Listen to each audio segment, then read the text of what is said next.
And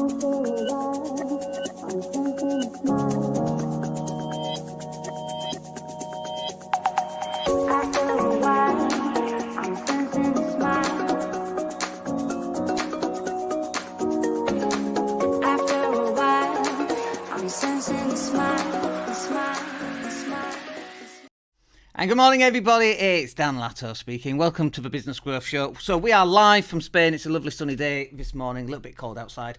But we are live, and in today's show, we're going to talk to you about the 4 millionaire habits.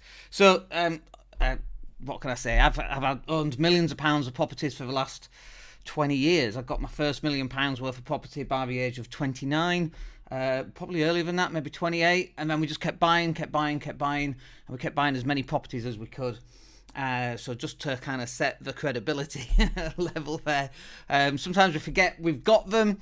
Other times we are very aware that we've got them. We've got a massive issue on one right now where the tenant's left. Honestly, you've never seen anything like it. It should be on TV. It's in such a dreadful state, but we've got workmen on site and it'll all get done.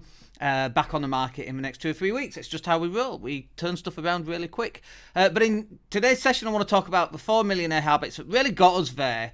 But it's not just about getting there. It's really about getting there, keeping you there, and actually improving as you go through. Because if you don't do this properly, you really do run the risk of getting there, not managing it properly, and then it'll gobble you up. It'll bite you. It'll eat you.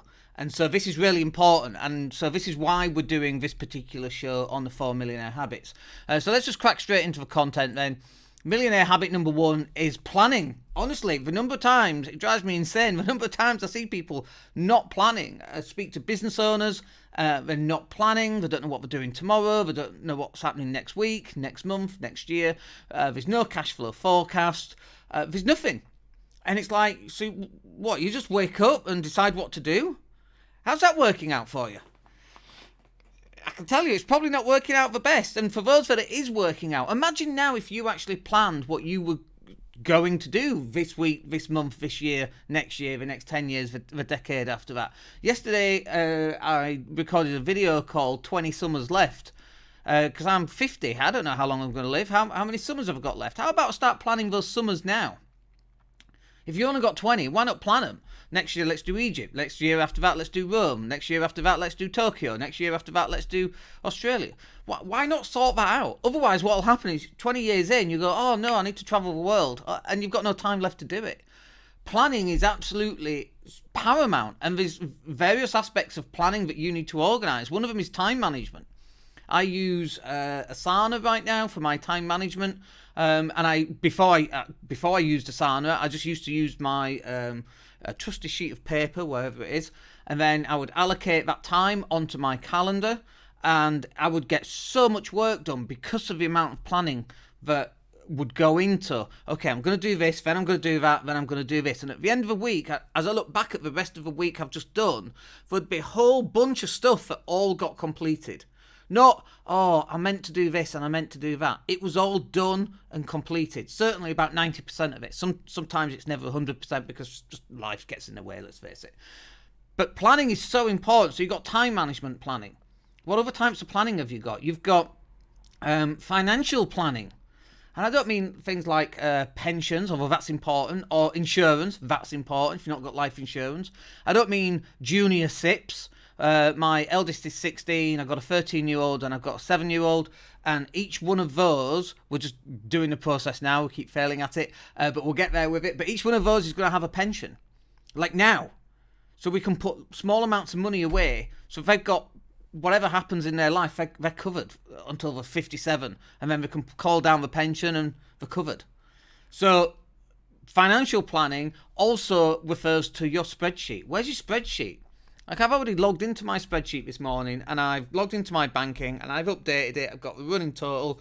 I know what the profit and loss is. I then look at next month and the next month and the next month, and then I can forecast where we're going to be, where we're going to move money around. We've got a large bill that's come through for this property that's been severely damaged by needless to say, a DSS tenant. This is one of the reasons we don't rent to DSS. because of damage. Basically, we had like 10, we have 2 now, and that's it. And I know it's very unpopular to say that you don't accept DSS, but we don't accept DSS. Those people that think we should, that's fine. I don't have an issue with that. You be the guarantor for these DSS tenants. That would be awesome. Thank you. Let's do it that way. But your spreadsheet, so that you can then look forward into the future and go, okay, I've got some cash here, I've got a problem here, and then you can move stuff around.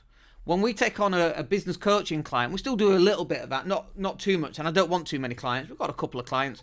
But this is one of the very first things that we do, is we get their planning in place. Because without a plan, you're just guessing at best. Or even worse than guessing, you're hoping. Like, hope's a dreadful bloody strategy. You need to plan everything. What else do we plan? And I've been really dreadful at this next one, but the other thing that we should be planning is our food. What are we eating? How many calories are we taking in?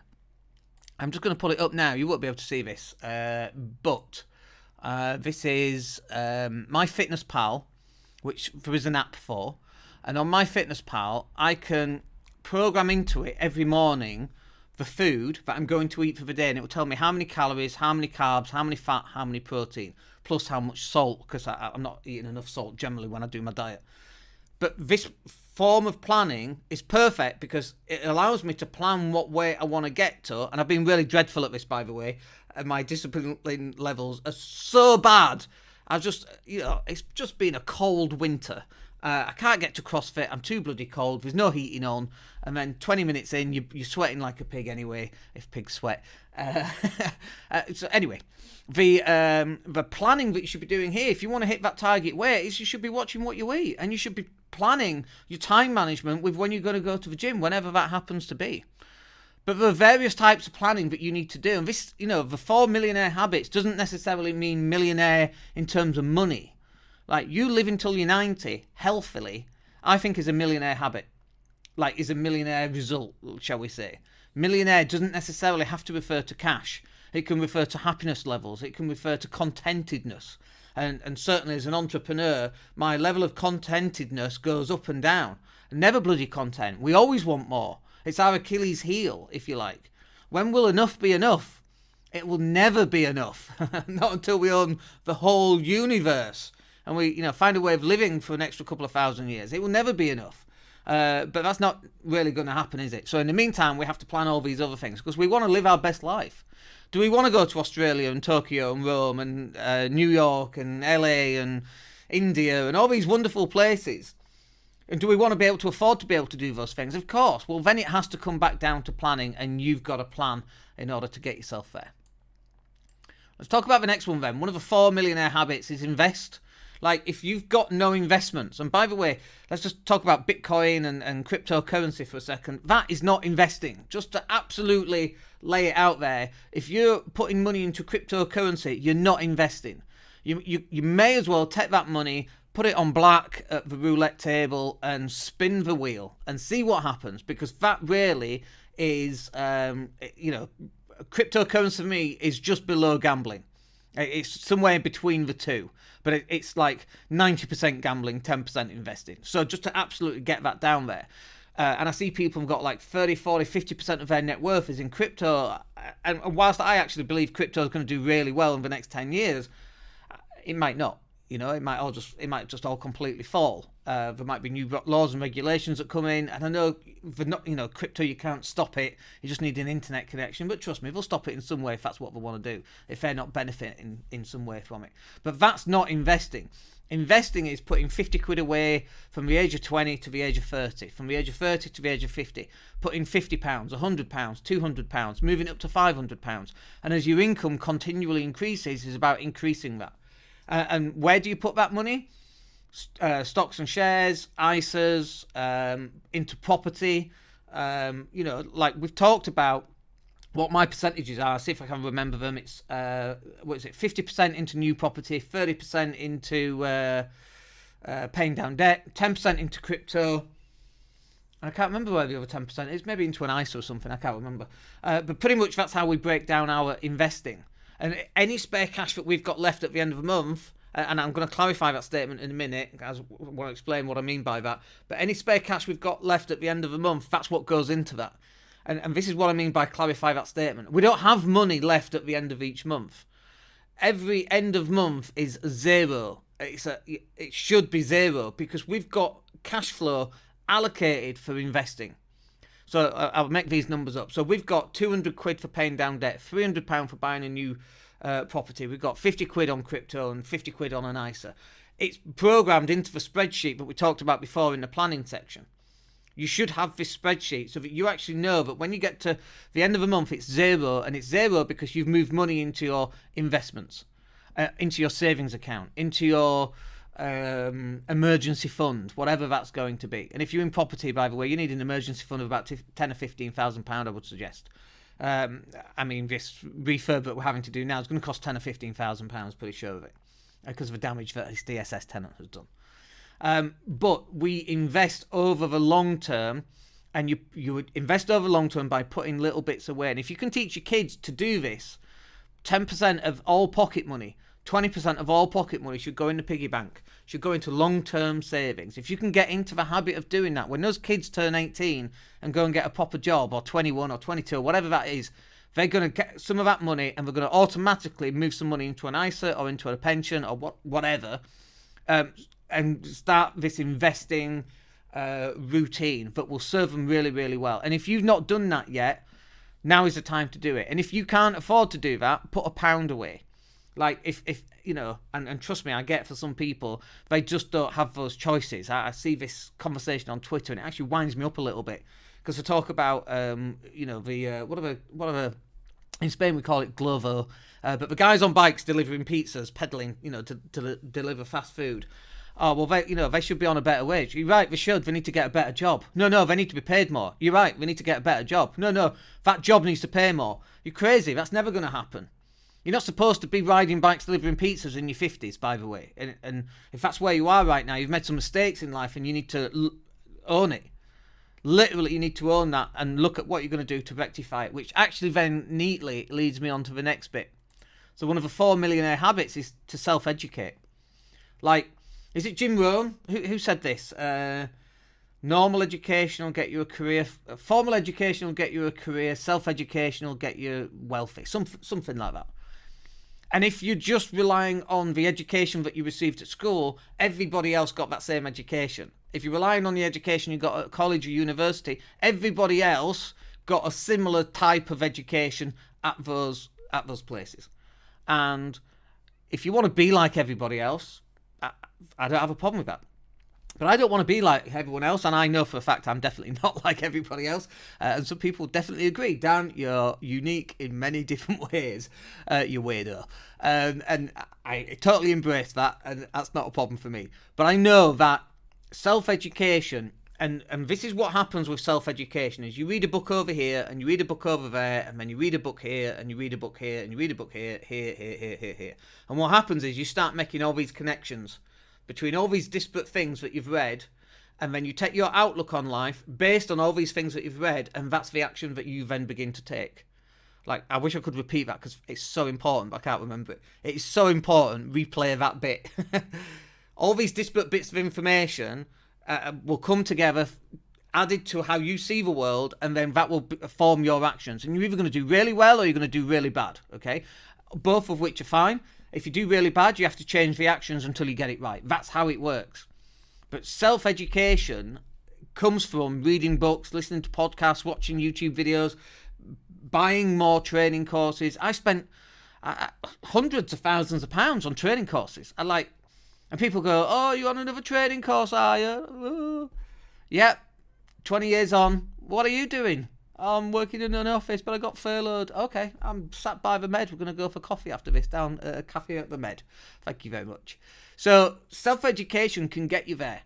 And people might say, well, what type of self-education, Dan? And one of the things I particularly like right now is I like listening to people's journey. Some of the mental things, like The Shoe King, is it, by Phil Knight, is it? The Shoe King. Anyway, the Phil Knight's book from Nike.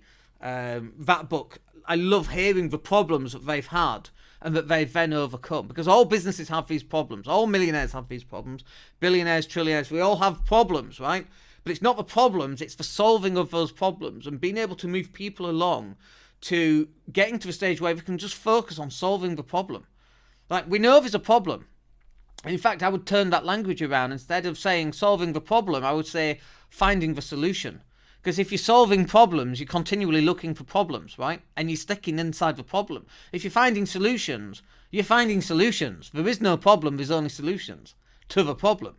I think anytime we use the word problem, I think it's a negative connotation that you need to erase. You need to change that language around and start looking for some of the solutions. And some of the solutions that you can look for is education from people who've had 50 years in business, 25 years in digital marketing, 10 years in crypto, 3 years in NFTs. Like, they are the kings right now of those particular markets. And if you've not read them, where are you getting your information from? The news? From Jonathan Ross, or who was it who was interviewing Paris Hilton about NFTs? Oliver, I can't remember, one of the guys over in America. Like, where are you getting your information from? This is about self-education. And I'll tell you, most formal education is wrong. Like, I'm not saying, brain surgery and hearts and, fixing broken legs. That's not wrong. But the way that they see the world is wrong. My mum said, "Oh, Dan, everybody has to have a job." Here's the dog. Everybody has to have a job. Well, everybody should have a dog. Everybody needs a job, Dan. You're not unique in any way, and you're absolutely right. I'm not unique. I'm just like everybody else. Until I wasn't, because of the level of self-education that I put myself into. I've walked on burning hot coals. I've broken arrows with my throat and bent metal bars literally with my throat. I've done all that stuff. I've done the Tony Robbins and the Chris Howard stuff. Absolutely mind-blowing. And I've read all the books. Before we moved over to Spain, I had a huge library. We didn't bring them with us because it was huge. We give them to the local charity shop. And they were like, oh my goodness me. Because there were so many books that we had. If you'd have seen it, we had bookcases of books that we read. Every single one of those books had been read. Every single one. And people walk into your house and were like, oh my goodness me, have you read these? I'm like, yeah, of course I've read these. Well, it was a small section of stuff I was going to get through. And obviously now we're on Kindle, aren't we? And so we move on to Kindle and we move on to podcasts. I was on a flight on the way back over to Spain. I was been in the UK for just 2 days, which was really cool. But on the flight on the way back, I was listening to Gary Vee. Continual self-education. And the self-education as you're going through time might change. As you're getting older, the stuff for me is about people's journeys rather than more do this, do that, do something else. But it still forms part of that. Okay, and then the final part here of one of the 4 millionaire habits is multiple income streams. When I look at some of the income streams we've got, I mean, we're very grateful for every single one of them. Even those that don't bring in a huge amount of money, very grateful for them. We had, yesterday, we had 3 sales pop in, all within the space of an hour, of a £27 product. That's £100. Like, excuse me, that's awesome. What can I spend £100 on? Facebook ads, Google ads. Then we generate a website lead off those £100 spent on Google pay-per-click. Now we've just made £400. And the only reason we made that £400 on a website is because we sold 3 products, the same product actually, that we created back in 2020 in February. We still make money off those. We make thousands of pounds a year of stuff, work that we did years ago. Like, for most people, they go to work, they don't earn money off that years into the future. They get paid at the end of a month and you got to go do another month again. But multiple streams of income. So we've got things like property. And also, by the way, on various multiple streams of income, you get various tax breaks. So on property, you've got capital gains tax. You've got an allowance, like 11 or 12 grand, whatever it is.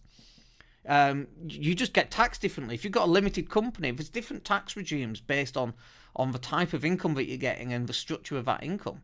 And you should be taking advantage of this. So you should be getting property. You should be getting money coming in for selling intellectual property to some extent, like training courses. Like, you should create a training course. It costs you nothing to create a training course, by the way. Like, literally, Thinkific will give you 1 free training course. that you can give away. Just create one, 27 quid, push it like crazy, start making a little bit of money. Like, once you've created the training course, you can get repeat income. We've got a product of ours called, what's it called? Rapid Course Creation.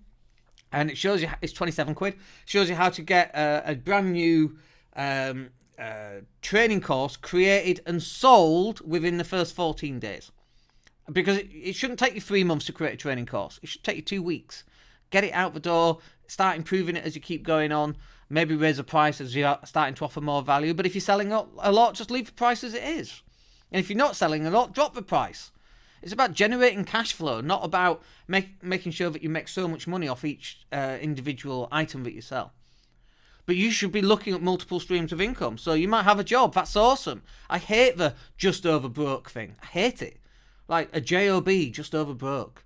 You know, a job, mate, is paying for the solid platform so that you can go out and then invest your money and do all these extra things. You might have a part-time job. You might have a part-time hustle of some kind. You might be selling our digital marketing products and services. You might be creating a training course. You might be doing all of that to buy property. You might be buying stocks and shares with dividends. All that stuff is multiple streams of income. And what happens is, like, you know, you might have a bad month on property, but then the digital marketing kicks in. And you might have a bad month on digital marketing, and then you sell, 20 different training courses at 27 quid each. And that covers the cost on that. And then you can utilize each one of these, depending which one's going well and which one's going bad. You can move all the money around. This is why multiple streams of income work so well. It's not about, a bit here, a bit there, and a bit there. And don't get me wrong, sometimes it is. But sometimes it's a bit here, a bit there, and not much there. But this covers that. That's what it's about. This is why multiple streams of income work so well. And multiple streams of income isn't having 2 jobs, by the way. It's having maybe 1 job and a part-time hustle. And the part-time hustle can be something that you do a transactional service for. So you clean snow, you wash cars. But you can't make money off that in a year's time. The car that you washed last year won't continue to pay you. But a training course that you've created will continue to pay you. Like the 3 training courses that we sold yesterday for 27 quid. And we got paid. I love that. I went out and had a coffee off that money. It was awesome. So multiple streams of income is also where you need to be. So look, I hope that's useful for you. We'll catch up with you on the next one.